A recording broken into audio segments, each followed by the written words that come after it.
అందరికీ నమస్కారం. నేను మహిజ. వెల్కమ్ టు వైకే టీవీ మన దేవాలయాలు కార్యక్రమం.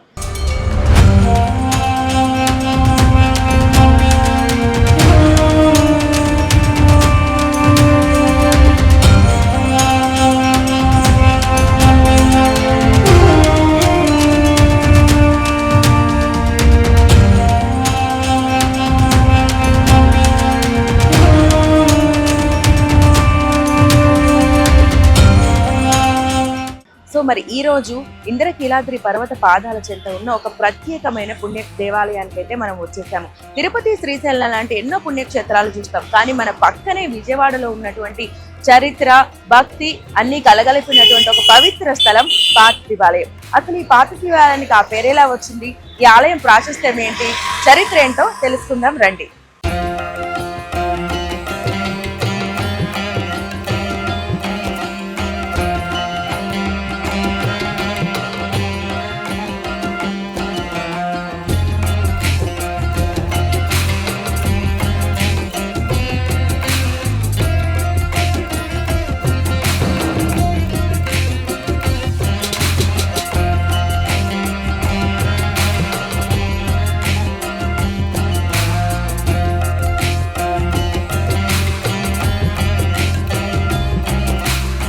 చూస్తారు కదా, బయట నుంచి ఆలయం ఎంత ప్రశాంతంగా ఉందో.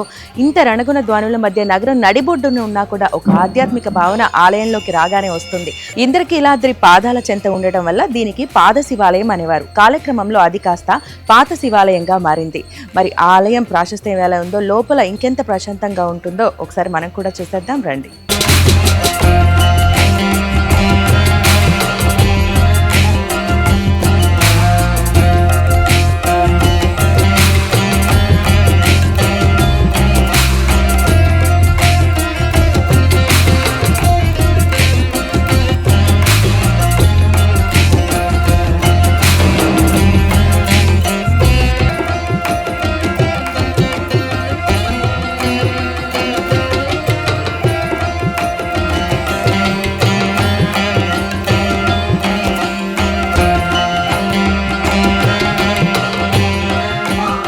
కదా, ఆ లింగరూపుడు ఎంత చక్కగా భక్తులకు సాక్షాత్కరిస్తున్నాడో.